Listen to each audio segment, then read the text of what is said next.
ایک حدیث کی روح سے حضور نے فرمایا کہ جب اس امت کے آخری اور سب سے بڑے مجدد کا ظہور ہوگا، حضرت مہدی جنہیں ہم جانتے ہیں، تو ان کی حکومت کو عرب میں قائم کرنے کے لیے فوجیں مشرق سے آئیں۔ یخرج ناس من المشرق یؤطئون للمہدی یعنی سلطانے، معلوم ہوا کہ عرب کے مشرقی علاقے میں کہیں وہ پہلے نظام قائم ہو چکا ہو۔ ایک اور حدیث میں آتا ہے کہ جس میں گویا کہ پیشین گوئی ہے کہ یروشلم مسلمانوں کے ہاتھوں سے نکلا ہوا ہوگا اس وقت جیسے کہ آج ہے۔ حدیث کے الفاظ یہ ہیں کہ یخرج من خراسان رایات سود لا یردها شیء حتی تنصب بإیلیا، خراسان کے علاقے سے سیاہ پرچم لے کر فوجیں چلیں گی اور یہ پرچم جا کر سیدھے یروشلم میں نصب ہو جائیں گے، کوئی ان لشکروں کا رخ موڑ نہیں سکتا۔ آج وہ یروشلم یہودیوں کے قبضے میں ہے اور کوئی دن کی بات ہے، اندیشہ ہے کہ مسجد اقصیٰ جو ہے وہ شہید کی جائے، وہ اپنا سیکنڈ ٹیمپل جو ہے بلڈ کرنا چاہتے ہیں، نقشے تیار ہو چکے، ہر چیز اس کے لیے جو ہے پورا اہتمام ہو چکا۔ بہرحال یہ تو اشارات ہیں جو احادیث ہمارے پاس ہے حوالوں کے ساتھ جو اس کے اندر درج ہے۔ اب مشرق میں الحمدللہ کہ ہندوستان بھی مشرقی میں تھا، پاکستان اب مشرق میں ہے، افغانستان مشرق میں ہے۔ خراسان کا لفظ آیا ہے تو خراسان جو ہے حضور کے زمانے میں ایک بہت بڑے علاقے کا نام تھا، جس کا یوں سمجھیے کہ نیوکلیس تو موجودہ افغانستان تھا، کچھ علاقہ پاکستان کا بھی اس میں شامل تھا، جو مالاکنڈ ڈویژن ہے پاکستان کا شمالی، جہاں وہ شریعت کی تحریکیں چلتی رہتی ہیں اور بڑا وہاں پر جو ہے ہنگامہ بھی رہا ہے۔ اور یہ تھوڑا سا علاقہ ایران کا بھی شامل تھا، جو اب بھی خراسان کے پروونس کی حیثیت سے وہ جانا جاتا ہے۔ اور پھر یہ کہ یہ ترکی ریاستیں بھی اس کے اندر شامل تھی، یہ خراسان، اس کے بارے میں فرمایا کہ وہاں سے فوجیں جائیں۔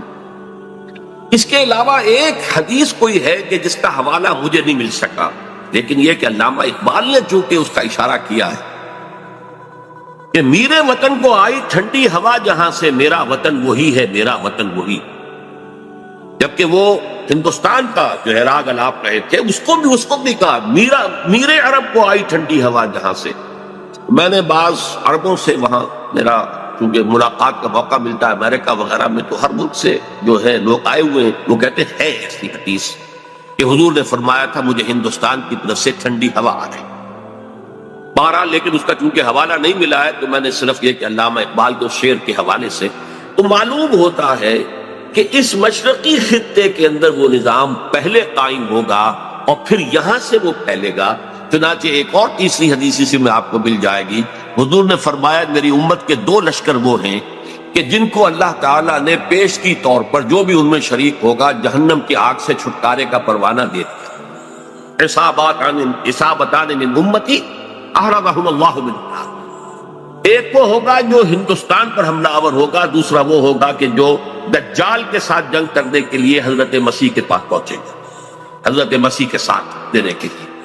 اب اس سے بھی گمان یہی ہوتا کہ یہی خراسان کا علاقہ، یہ افغانستان، اس کے ساتھ ملحق پاکستان، یہاں سے ظاہر بات ہے کہ پھر ہمیں ہندوستان کو بھی فتح کرنا ہوگا، یہ دارالاسلام رہا ہے۔ تو گویا کہ ایک حدیث میں دو لشکروں کا ذکر جمع کرنا جو ہے اشارہ کر رہا ہے کہ یہ اس دور سے متعلق ہے، ورنہ یہ کہ ہندوستان پر تو بہت سے لشکر آئے ہیں، محمود غزنوی بھی آئے ہیں، ان کے حملے ہوئے ہیں، محمد غوری بھی آئے، سب سے پہلے محمد ابن قاسم آئے ہیں، تو یہ تو بہت لوگ آئے، لیکن یہ کہ اصل میں ایک حدیث میں دو کا جمع ہونا جو ہے وہ ادھر اشارہ کرتا ہے کہ یہ اس وقت جب ایک نیوکلیس بن چکے گا خلافت اللہ منہاج النبوہ کا، تو جیسے جزیرہ نما عرب سے شرق و غرب میں فوجیں چلی تھی، ایسے ہی مشرق میں ہمارے ہندوستان ہے اور مغرب کے اندر جو ہے یہ ہوتے ہوئے اور ایلیا تک وہ فوجیں پہنچ جائیں گی اور یروشلم جو ہے اس کو یہودیوں کے قبضے سے بات کرائیں۔ یہ احادیث اس میں موجود، لیکن اب جو میرے اس دعوت نامہ جو اب میں جس کا تذکرہ کر رہا تھا اس کا دوسرا حصہ شروع ہے۔ ادھر پاکستان اسی مقصد سے حاصل کیا گیا تھا کہ یہاں اسلامی نظام یعنی خلافت قائم کی جائے گی، لیکن ہم اپنی بدعمالیوں کے باعث تاحال مخالف سمت میں سفر کر رہے ہیں، اور اب حالات بتا رہے کہ تخت یا تختہ کے مصداق یا یہاں خلافت قائم ہوگی اور یہ عالمی خلافت کا نقطۂ آغاز بنے گا یا پھر یہ ملک ختم ہوگا۔ گویا اب معاملہ دوڑو زمانہ چال قیامت کی چل گیا والا ہے اور فوری طور پر قبر کسنی لازم ہے۔ اس دعوت نامے کے اس مرکزی حصے کے بارے میں آج اس وقت کچھ ذرا تفصیل سے گفتگو کرنا چاہتا ہوں،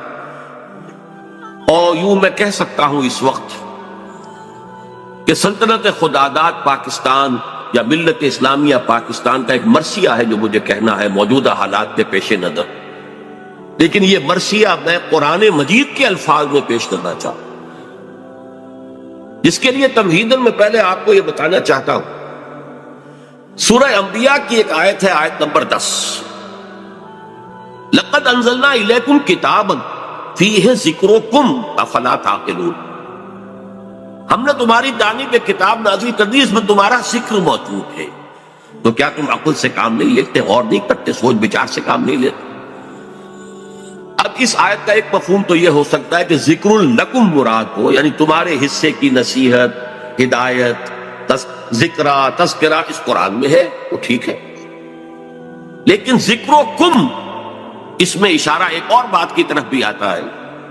کہ یہ جتنے بھی اقوام عالم آئیں گی ان کا ذکر قرآن مجید میں موجود ہے، اور اس کی تائید ہوتی ہے، توثیق ہوتی ہے، تاکید ہوتی ہے ایک حدیث، وہ حدیث کے جو قرآن حکیم کی عظمت پر نبی اکرم صلی اللہ علیہ وسلم کے سب سے جامع اور سب سے مفصل بیان پر مشتمل، فصاحت و بلاغت کی معراج، حضرت علی اس کے راوی ہے رضی اللہ تعالیٰ عنہ، کہ حضور نے فرمایا انہا ستکون فتنۃ، ان قریب ایک بہت بڑا فتنہ رونما ہوگا۔ حضرت علی فرماتے ہیں کہ میں نے عرض کیا مل مخرج منہا یا رسول اللہ، اللہ کے رسول یہ بتائیے اسے نکلنے کا راستہ کون سا ہوگا؟ ایک لمحے کے لیے توقف کیجئے، میں یہاں یہ توجہ دلایا کرتا ہوں کہ ہم اگر ہوتے، ہمارے مزاج کا اور صحابہ کے مزاج کا فرق کیا ہے؟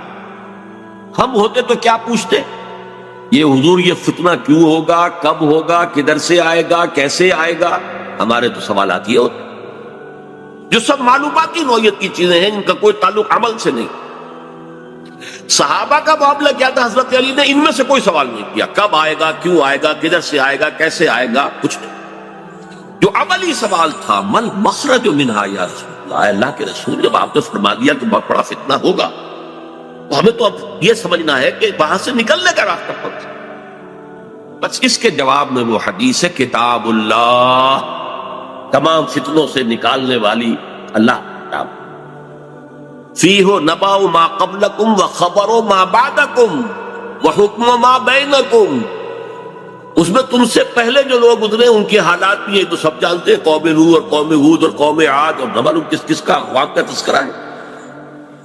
وخبر ما بعدکم جو تمہارے بعد ہونے والا ہے اس کی خبریں بھی موجود ہیں، وحکم ما بینکم اور جو بھی تمہارے مابین قیامت تک اختلافات رونما ہوں گے ان سب کا فیصلہ بھی موجود۔ بڑی عظیم حدیث ہے، وَهُوَ الذِّكْرُ الْحَكِيمُ وَهُوَ الصِّرَاطُ الْمُسْتَقِيمُ وَهُوَ حَبْلُ اللَّهِ الْمَتِينُ لَا تَنْقَضِي عَجَائِبُهُ وَلَا يَشْبَعُ مِنْهُ الْعُلَمَاءُ وَلَا يَخْلُقُ عَنْ كَثْرَةِ الرَّدِّ، اور آخری الفاظ تو بلاغت کی انتہا ہے، من قال به صدق ومن عمل به اجر ومن حکم به عدل ومن دعا الیہ ہدی الی صراط مستقیم، جس نے کوئی بات کہی اس قرآن کی بنیاد پر اس نے سچ کہا، جس نے عمل کیا اس کا اجر محفوظ ہے، جس نے کوئی فیصلہ کیا قرآن کی بنیاد پر اس نے عدل کیا، اور جس نے قرآن کی طرف بلایا اس کی ہدایت ہو گئی، کسی اور کی ہو نہ ہو اس کی ہدایت گارنٹیڈ ہے جو قرآن کی طرف بلا ہوا۔ یہ حدیث ہے جس میں خبر و ما بعدکم کے الفاظ، بلکہ میں تذکرہ کر دوں یہ حدیث ایک اور شان سے وارد ہوئی ہے طبرانی کی معجم کبیر، وہاں یہ حدیث اس طور سے آئی ہے کہ حضرت جبرائیل نے حضور سے یہ فرمایا یا محمد امتک بعدک، اے محمد صلی اللہ علیہ وسلم یہ آپ کی امت کا آپ کے بعد کیا بنے؟ حضور نے اس پر پوچھا بل مخرج منہا یا جبرائیل، اہم کہی ابھی تو میں ہوں، انا بین اظہرکم، ابھی تو اے مسلمانوں میں تمہارے مابین ہوں، لیکن ایک وقت تو آئے گا پھر دور نبوت کے خاتمے کی خبر حضور نے دی تھی تو وہ آپ نے مثال کی خبر دی تھی، جانا ہے تجھے، انک میت وانہم میتون، قرآن مجید تو تھا، لیکن اس کا حل کیا ہو؟ تب انہوں نے کہا ہے کتاب اللہ، فیہ نبأ من قبلکم وخبر ما بعدکم وحکم ما بینکم، یہ پوری یہ ایک اور ہی شان کے ساتھ یہی روایت ہے۔ بات میں اس حوالے سے آپ کے سامنے قرآن حکیم کی 6 آیات، اور عجیب یہ حسن اتفاق ہے، سورہ اعراف کی آیات ہیں 175، 176، 170، اور سورہ توبہ کی آیات ہیں 100 نکال دیجئے، 75، 76، 70۔ یہ آئینہ ہے اس وقت میرے اور آپ کے لیے، ملت اسلامیہ پاکستان کے لیے، سلطنت خدا داد پاک۔ دیکھیے سورہ اعراف میں فرمایا وَاتْلُ عَلَيْهِمْ نَبَأَ الَّذِي آتَيْنَاهُ آيَاتِنَا فَانسَلَخَ مِنْهَا فَأَتْبَعَهُ الشَّيْطَانُ فَكَانَ مِنَ الْغَاوِينَ۔ اے نبی ان کو آپ اس شخص کی خبر سنائیے جسے ہم نے اپنی آیات عطا کی تھی، لیکن وہ ان سے نکل بھاگا، پھر شیطان اس کے پیچھے لگ گیا، اور پھر وہ انتہائی گمراہ لوگوں میں سے۔ وَلَوْ شِئْنَا لَرَفَعْنَاهُ بِهَا، ہم چاہتے تو ان آیات کے ذریعے سے، ان کی بدولت ہم اسے اور بلند کرتے، اس کا مقام، اس کا رتبہ اور اونچا۔ وَلَكِنَّهُ أَخْلَدَ إِلَى الْأَرْضِ، مگر وہ تو زمین کی طرف ہی بیٹھتا اور دھستا چلا گیا۔ فَمَثَلُهُ كَمَثَلِ الْكَلْبِ، تو اس کی مثال تو کتے کی سی ہے۔ إِن تَحْمِلْ عَلَيْهِ يَلْهَثْ، اگر اسے پھٹکارو، کوئی ڈھیلا، کوئی لکڑی اس کی طرف اٹھاؤ مارنے کے لیے، تب بھی وہ ہانپتا رہتا۔ ان تترکو یلہث، زبان اس کی نکلی ہوگی، اس سے راج ٹپک گئی ہوگی، چھوڑے رکھو گے تب بھی۔ ذالک مثل القوم الذین کذبوا بآیاتنا، یہی مثال ہے اس قوم کی کہ جس نے اپنے رب کی آیات کو ٹھکرایا۔ فاقصص القصص، تو اے نبی آپ یہ واقعہ بیان کر دیجئے، لعلہم یتفکرون، شاید کہ وہ غور کریں، سوچ بچار سے کام لیں۔ ساء مثلا القوم الذین کذبوا بآیات اللہ، بری ہے مثال اس قوم کی جس نے اللہ کی آیات کو جھٹلایا۔ وانفسہم کانوا یظلمون، اور وہ اپنے اوپر سے ظلم کرنے والے۔ اب میں اس کی زیادہ تفصیلی تفاصیل میں نہیں جاؤں گا، اگرچہ ایک رائے یہ بھی ظاہر کی گئی ہے کہ یہ کسی شخص معین کا تذکرہ نہیں ہے، بلکہ یہ ایک مثال ہے بتا دے رہا، لیکن یہ بات صحیح نہیں۔ تو وَاتْلُ عَلَيْهِمْ نَبَأَ وَاضْرِبْ لَهُم مَثَلًا سے بات ہوتی تو اس کا امکان تھا، یہاں تو خبر سنا دیجئے اے نبی اس کی خبر۔ اور اس میں حضرت عبداللہ ابن عباس رضی اللہ تعالی عنہما سے کئی جو ہے اقوال ہوئی ہے کہ یہ شخص بلعام بن باعورہ تھا۔ تو جو کتاب گنتی ہے نمبرز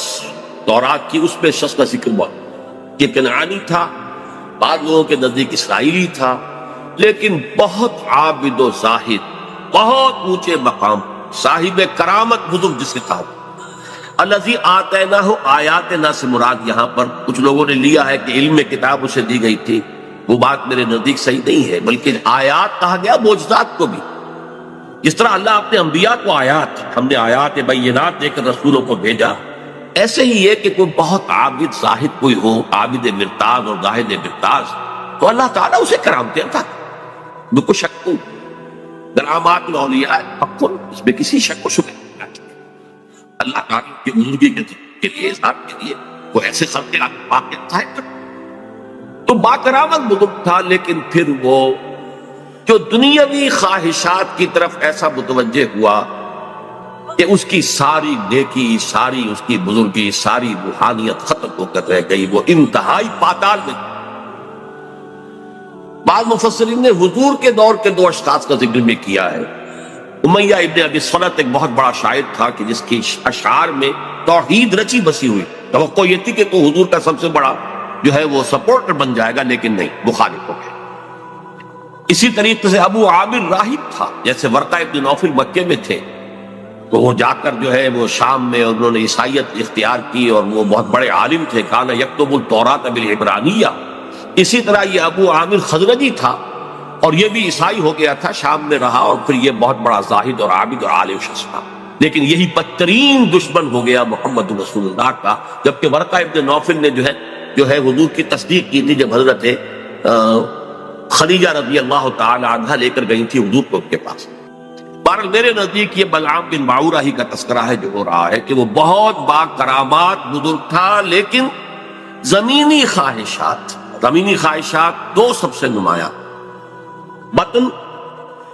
پیٹ کھانے کو مانگتا ہے، یہ انسان کی بہت بڑی،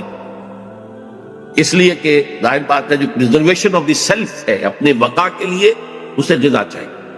لیکن اس کے ساتھ کٹخارا بھی لگا ہوا ہے، یہ اس کے ساتھ اضافی شے ہے۔ اور دوسری ہے جنسی خواہش، شہوت، پریزرویشن آف دی اسپیشیز، اپنی نسل کو برقرار رکھنے کے لیے۔ یہ دونوں جو ہیں حرصیں انسان کے اندر جب یہ اعتدال سے بڑھتی ہیں تو تباہی کا ذریعہ۔ لیکن یہاں نوٹ کیجئے کہ ایک شخص جسے اللہ نے اپنی آیات عطا کی، صاحب کرامت بزرگ تھا، لیکن وہ اس سے نکل بھاگا، اور یہاں فرمایا پھر شیطان اس کے پیچھے لگ، اور یہ بہت اہم نکتہ ہے، یعنی اولاً نہیں شیطان کے اغوا سے کوئی شخص جو ہے وہ گمراہ ہوا کرتا۔